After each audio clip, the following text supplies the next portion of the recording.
Scene. Let's see if I got this. Let's see. I'm going to need some of those factoring formulas. And I've got writing. Hello! Greetings and welcome. Today we're continuing our talk about area under the curve, unofficially referred to as Riemann sums, at least not referred to as Riemanns in this text.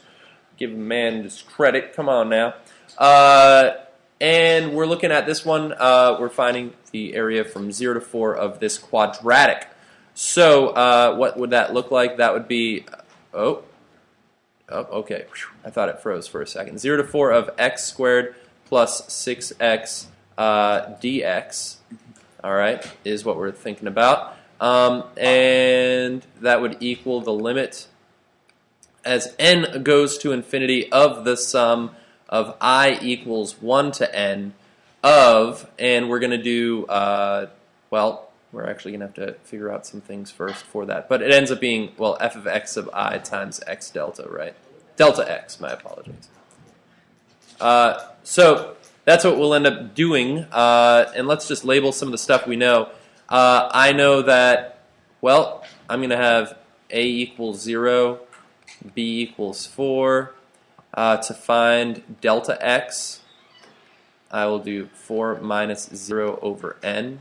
Man, my pen is not writing very well. 4 over n. So 4 over n. X sub I. This is what's convenient when a is 0, because this is a plus I times delta x. So this will be 0 plus I times 4 over n, or just 4i over n. Right? Okay. So let's plug everything in. So I will have this equals limit of the sigma of f of xi. So here's xi. Here's the function f. So that will be 4i over n squared plus 6 times 4i over n, right? Times delta x, which is 4 over n, right? So, I wonder if, yeah, I think I'll distribute this 4 over n rather, to both of those. And I might end up keeping these kind of separated in some capacity. Let's see what we get. So limit of the sigma, because I'm going to have to kind of like do some interesting factoring at some point. So I will have, this is the same as 16i squared. Are you guys cool if I distribute all in one move? 16 times 4 is 64. I squared over n squared times n is n cubed, right? Plus, this one will be 6 times 4 is 24, times this 4, which is 96, I believe. I over n times n is n squared. Wait, Mr. Lottie. Did I make a mistake? What's up? Oh, never mind. Sorry. Okay. Glad. Thanks for having me back, though. I appreciate it, as always. So limit of the sigma. Well, actually, maybe I could break this sigma up. Let's actually calculate it. So I might think of this as, oh dear, 2 separate sums. So this one would be 64 times 1 squared. I was going to write it 3. 1 squared over n cubed plus 64 times 2 squared over n to the third plus ... 64 times n squared over n cubed. So there's my first little sum, right? I'm adding up all of these terms for I equals 1 to n. And then let's figure out these ones. So this one would be 96 times 1 over n squared plus ... all the way to 96 times n squared. Nope, just regular old n, isn't it? Yep. Over n squared, right? So that's what we got. So I'm taking the limit of these two things. And I actually can also write this just as the sum of 2 limits if I wanted. That would also work. And that would be sufficient. So what I'm going to do is now try to factor out everything I can from each of these. So this is the limit of, between these ones, I could factor out a 64 over n cubed, right? And I'd be left with 1 squared plus 2 squared plus all the way to n squared, technically plus here, right? And I'll be able to replace that in a moment. And this one, it looks like I'll be able to factor out a 96 over n squared from 1 plus 2 plus all the way to n plus n. Keep forgetting that plus sign. All right, any questions so far? Right, so I mean, I'm trying to be careful here. I didn't, I tried to keep these as two separate sums. I think that it's much easier to do as far as finding patterns and such if you combined them or tried to write it in like lowest exponent to highest or something. I think we'd get thrown off. So this is the limit of 64 over n cubed times, and this pattern I believe is n times n plus 1 times 2n plus 1 all over, is that the 6 one? Yeah. Plus, then I have 96 over n squared times, and this pattern is n times n plus 1 all over 2. Okay? So that is the limit of, let's cancel out what we can. This partially cancels. 6 into 64, well, 2 goes into that and into that 32 times. And here, this n could cancel out with that, leaving 1, and 2 goes into 96. That's going to be, what, 45 plus 3? 48, if I'm not mistaken. So I get, let's multiply this out as well. 32, I might just write this as, well, I'll wait a moment. So that's 2n squared plus n plus 2n is plus 3n in the middle. And then that plus looks like an R. Yeah. 3n plus 1 all over 3n squared. Plus, and this one I can distribute, that's 48n plus 48 all over n, I believe. Right.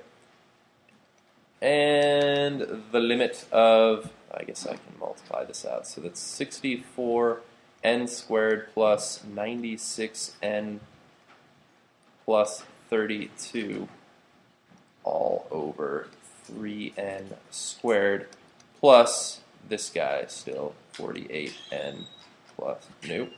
48n. 4nn. 4nn. 4n. And I can break this up into two separate limits if you wanted. And these happen to be ties between the leading term's degrees of each fraction. So this is actually just going to equal 64 thirds plus 48 firsts. When all is said and done, you could go through and divide all of these by n squareds, and you could divide all of those by n's if you wanted. Right, which number is this? What number was this? 17. And then I would try to find a common denominator. 3 over 3, multiply. And I'll get 64 thirds plus, let's see, that's 24 plus 120, 144. Ninths. No, thirds. There we go. And then add those together. That's going to be, what, 2... 08. 08, yeah. Thirds, which I believe is the answer. Yep. And that was units squared, or square units, right? Skunits, because it's representing the area under this particular function, which I believe this one is a quadratic, right? So this would be a parabola of sorts, is what we found. So yeah, I definitely think that it takes a little bit of getting used to with the limits of these multiple sums. So when you have multiple terms, I mean, it's not a bad idea just to go, I guess, right to this and to say lim sigma of term 1 plus lim sigma of term 2. Right? You could do something like that. and then just do that as two separate ones right off the bat if you wanted to. But I kind of kept it together and just separated by parentheses for a while. So, yeah, I didn't do number 17 because I thought it was modified out of our homework. Yeah, it might have been. It might have been, but that's okay. That's okay. All good stuff. So let's look at one more. Let's see, this video is already 10 minutes long. These problems take a while. They're the problem equivalent of Hummers. Of Hummers or plumbers? Hummers. They take up a lot of space. Okay. I got you. And they consume a lot of energy. Agreed. Actually, I might be able to do all of 23. We'll see. I'm glad 25 was a 0 to 2, because the multi-term ones do take up a bit of work, and then it's even trickier when A is not 0. So let's see. So for this one, this is the same as 0 to 5 of 8x cubed dx minus 0 to 3 of 8x cubed dx. All right? So I'll consider this part A, and this is part B. All right. So let's figure out what we know. So I know for part A is 0, B is 5. What do I find? Delta x, which is the width of my rectangles, if you think about it that way. 5 minus 0 over n, or 5 over n. X sub I is going to be 5i over n, right? When all is said and done. So let's find this sigma. So this is the limit of the sigma of f of xi will be 8 times 5i over n all cubed times delta x, 5 over n. Man, I keep getting some bingos on my limits. I'm doing lowercase here and then capital L's there. I was doing the same thing earlier today with natural logarithm, lowercase ln's and then capital case ln's.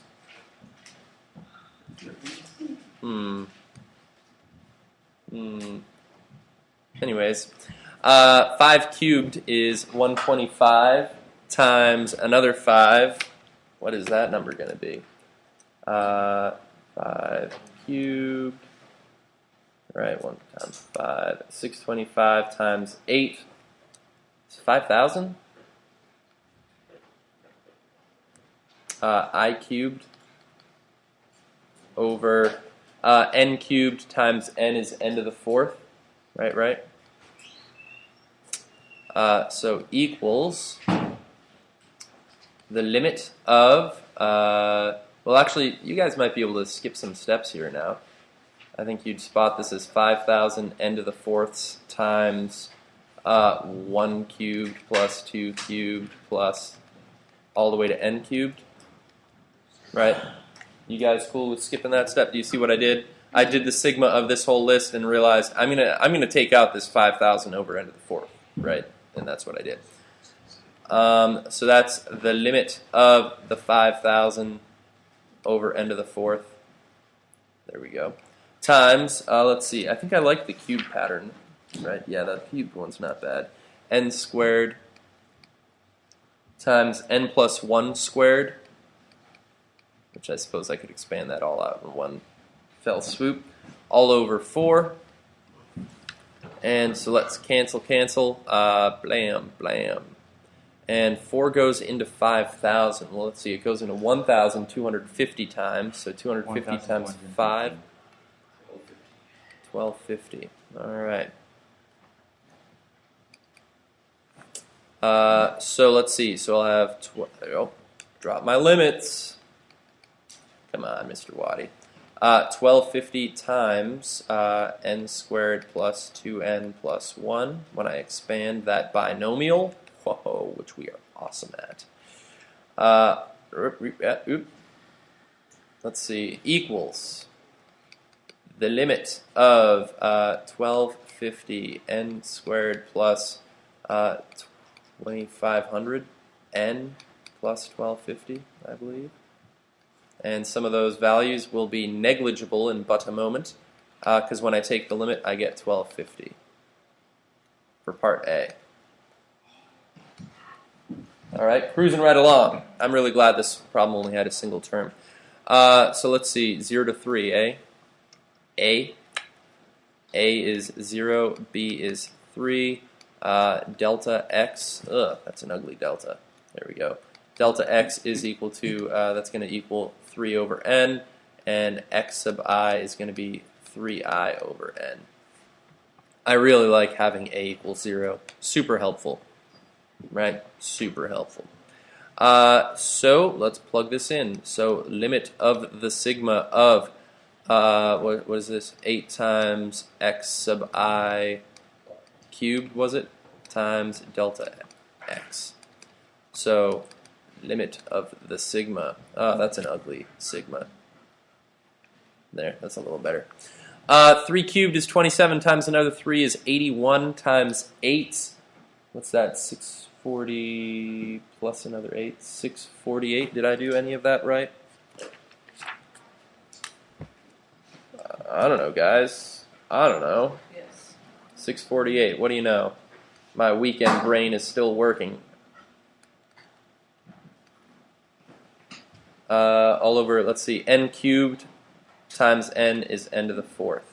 So this is going to equal the limit of 648 over n to the 4th times the I cubed pattern, which actually I'm just going to jump right into that pattern. How about that? N squared plus, times n plus 1 squared, so that's the n squared plus 2n plus 1. Yeah, check that out. I'm skipping steps all over the place, bobbing and weaving. So equals, let's cancel out some stuff, n squared with 2 of those. 4 into 648, well, let's see. 4 goes into 8 twice. 2 times 81, 162. Is that right? Wrong color. So this will be the limit of, I think that's 162. Oh, that's what I was going to do. I was going to write 162 here. And 162 distributed would be 162n squared plus, what's that going to be? No, 324n plus 162. I don't even care about 324n because you're going to be 0 when n goes to, well, in a moment after I do some other stuff. Over n squared, and you can see that when I take that limit I get 162. And 1250 minus 162, 1088. 1088 is my answer. So it does in fact work out. So yeah, it's a tad bit of work, but it's doable. Just so we don't waste 10 minutes on a single problem. I'd rather do my whole final on these than have to remember everything. We shall see. Well, anyways, gentlemen, ladies, bye-bye, Internet.